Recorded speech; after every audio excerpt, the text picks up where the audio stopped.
So you might want to be selling these cards as we head on into 2025. Make sure you guys smash the living crap out of that Abyss Dweller button so you guys don't miss out on more this content. So Abyss Dweller has been a major discussion point over here fairly recently, as we've seen, guess what? Abyss Dweller just got axed out of the OCG out here. Evidently, this was a promotional selling point because you have Orcust and you have Dragon rulers coming back. So why would Konami want a rank 4 that literally, guess what, rank 4s are seeing massive upticks in play now. So why would we allow Abyss Dweller to stick around out here when we want to promote selling these new themes? You know, we want you to know heading on into January out here that the OCG said, nah, fam, you guys aren't allowed to play these, you're not allowed to play Abyss Dweller anymore, because we want Dragon Rulers and we want Orcus to be viable cards out here. It's really funny, actually, because this Dweller's been totally fine up to this point.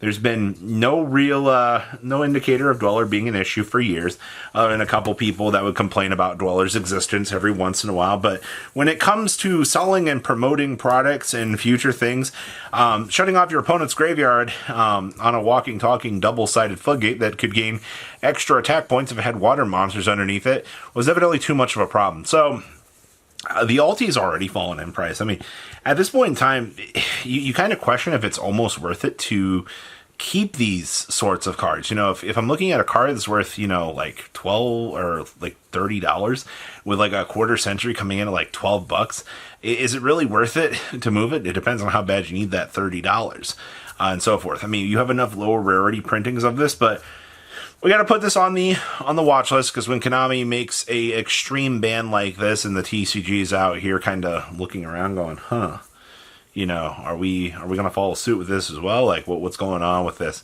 I do kind of agree. This is a little bit to be aware of. Ryzeal. Yeah, I know, right? We just went from the all of this new hype train, all this new craziness, to the do you need to be selling Ryzeal cards already? So this is intriguing.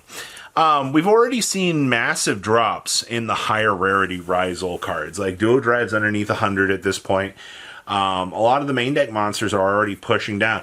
It's actually kind of crazy, because just off of Konami going, hey, you know, we're putting EX to 1, and, you know, that was what, the set came out 2-3 months ago in Japan, maybe a little bit longer at this point.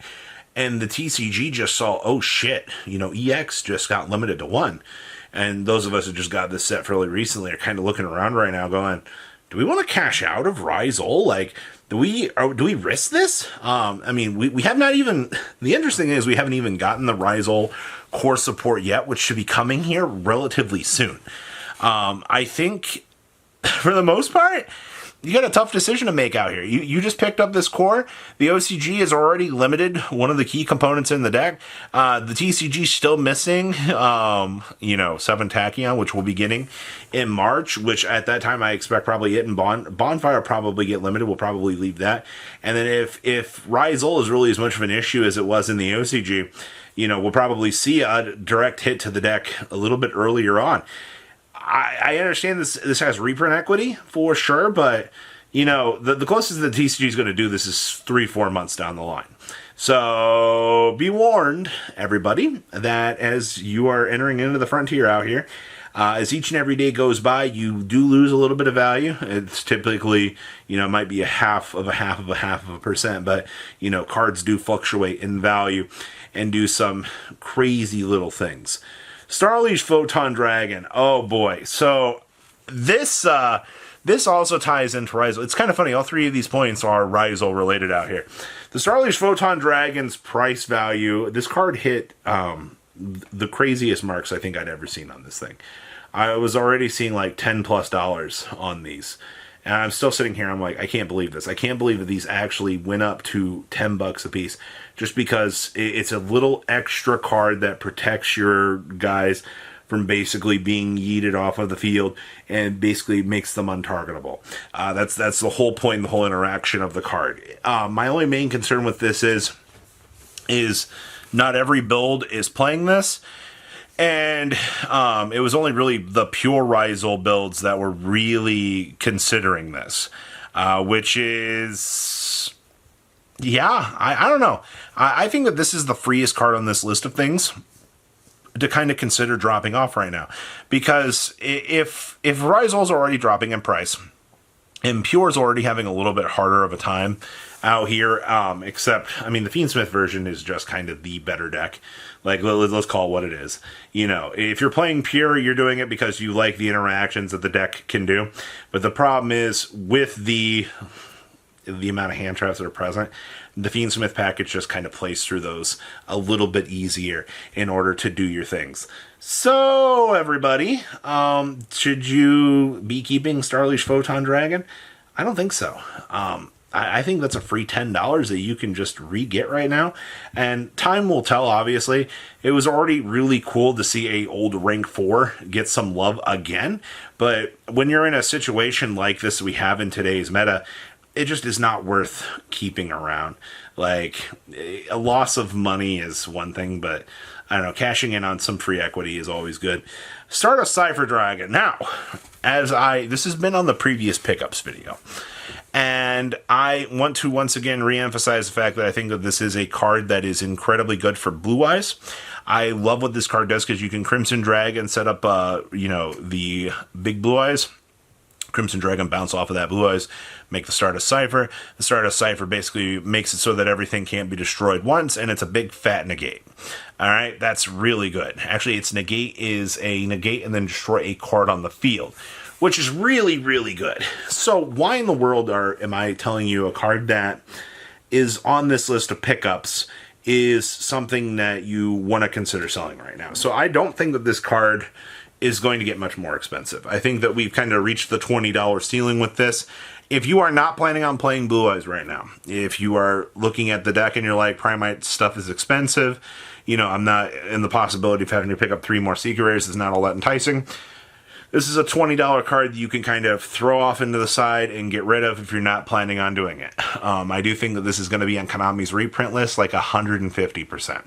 It makes absolutely no sense that they wouldn't already be aware of Stardust Sifr Dragon being a very powerful card that needs a core reprint out here, because let's call it what it is. You know, they know that the Blue Eye stuff, they already knew that Dragon Master Magia was something that, you know, was going to be very anticipated for the player base, and people still do want a Magia reprint.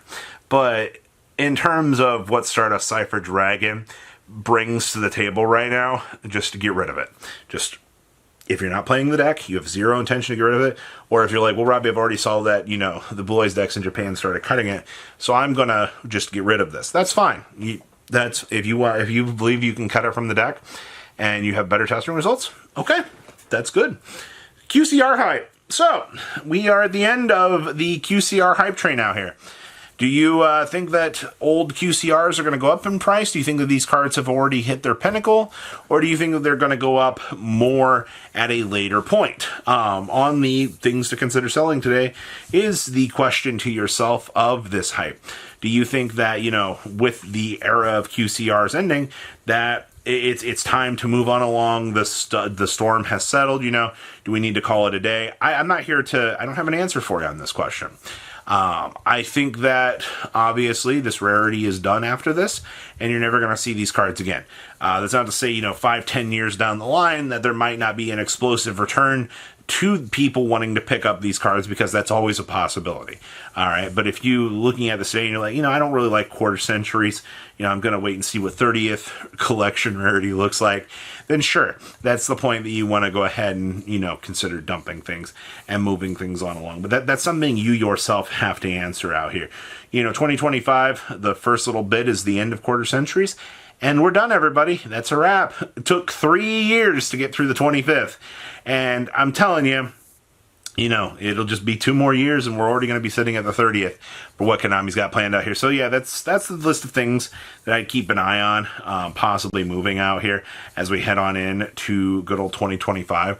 You never really know what's going to happen in today's market, and you have all these moving pieces to really think about. One ban list really does dictate a lot. So please, if you come down below, tell me what you guys think. I'll see your beautiful faces back here later in the day, guys. Patrons, thank you.